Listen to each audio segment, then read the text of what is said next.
జయశంకర్ భూపాలపల్లి జిల్లా మహదేవ్పూర్లోని ఇసుక రీచ్ల వద్ద అంబర్పల్లి గ్రామస్తులు ఆందోళనకు దిగారు. గోదావరి నుంచి తీసిన ఇసుకను ఒడ్డున వేసే ప్రక్రియ డంపింగ్ పనులను గ్రామస్తులకు బదులు భారీ యంత్రాల సహాయంతో డంపింగ్ చేస్తున్నారు. దీంతో తమకు పని కల్పించాలంటూ నిరసనకు దిగారు. ఇసుక రీచ్ల కారణంగా గ్రామ ప్రజలకు ఉపాధి దొరుకుతుందని చాలా సంతోషపడ్డామని, కానీ గుత్తేదారులు అధికారుల అండతో యంత్రాల సాయంతో గోదావరి నదీ తీరం నుంచి ఇసుకను బయటకు తీసి డంపింగ్ చేస్తున్నారని ఆవేదన వ్యక్తం చేశారు. గ్రామస్తులకు ఎలాంటి సమాచారం లేకుండా గ్రామ సభలు నిర్వహించకుండా పనులు ఎలా ప్రారంభిస్తారని ఆగ్రహం వ్యక్తం చేస్తున్నారు.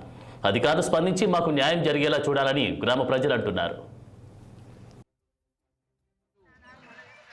అంబట్పల్లి గ్రామానికి సంబంధించిన 2 ఇసుక క్వారీలు మంజూరైన విషయం తెలిసిందే.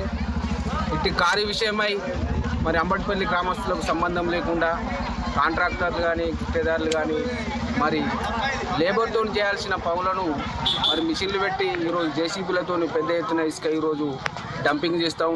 ట్రాక్టర్ల ద్వారా మరి లేబర్తో నింపి ఒడ్డున పోయడానికి ట్రాక్టర్కు సంబంధం లేకుండా లేబర్కి 500 రూపాయలు డిమాండ్ చేసినాం. మరి ట్రాక్టర్లకు కూడా సపరేట్ ఇచ్చుకోవాలని సూచించినప్పటికీ మరి గుత్తేదారులు కానీ ఇక్కడ కాంట్రాక్టర్లు కానీ మేము లేబర్కును ట్రాక్టర్లకు కలిసి 500 ఇస్తాం, మీ ఇష్టం ఉంటే చేయండి లేకపోతే లేదని మరి ఏదా రాజా తదా ప్రజ అన్నట్టు ప్రజలతో సంబంధం లేకుండానే ఈ వ్యవస్థను కొనసాగిస్తున్నారు. ఇటువంటిది మానుకొని మరి అంబట్పల్లి గ్రామంలో మరి క్వారీ 2, 4, 3 ఈ 3 క్వారీలలో మరి ప్రజలతోని మరి సంబంధం ఉన్నప్పటికీ ప్రజలకు సంబంధం లేకుండానే మిషన్లతోని ఈరోజు డంపింగ్ చేస్తూ ఉన్నారు. ఇటు పద్ధతిని మానుకొని మరి గ్రామంలో ఉన్న ప్రజలందరికీ ఉపాధి కల్పించి వీళ్ళని ఆదుకోవాల్సిన బాధ్యత ప్రభుత్వం మీద ఉంది. తిరిగి వారి ఉండే గుడిసెల వద్దకు వెళ్ళే సమయంలో ఈ సంఘటన జరగడంతో ఇంత భారీగా ప్రాణాలు కోల్పోవడం జరిగింది. ఏదైతే మరి ఇంకా మధ్యరాత్రి అయితే ఇంకా ఘోరమైన పరిస్థితి ఉండేది. మరి మొత్తం ఇక్కడ 200 మంది నివసిస్తున్నారు.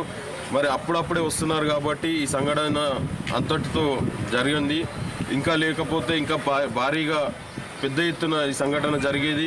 మరి రిటర్నింగ్ వాల్ కూడా నాసిరకంగా కట్టడం ద్వారా మరియు అక్కడే మళ్ళీ కింద డౌన్లో గుడిసెలు వేపేయడం ద్వారానే ఈ సంఘటన జరిగింది. ఇది పూర్తిగా బిల్డర్ మరియు ఈ ల్యాండ్ ఓనర్ వైఫల్యమే. ఇది ఖచ్చితంగా వారిపైన చర్య తీసుకునే వరకు మేమందరం కార్మికుల పక్షాన తోడుగా ఉంటాం. తిరిగి వారి ఉండే గుడిసెల వద్దకు వెళ్ళే తెలంగాణ వ్యాప్తంగా కురిసిన భారీ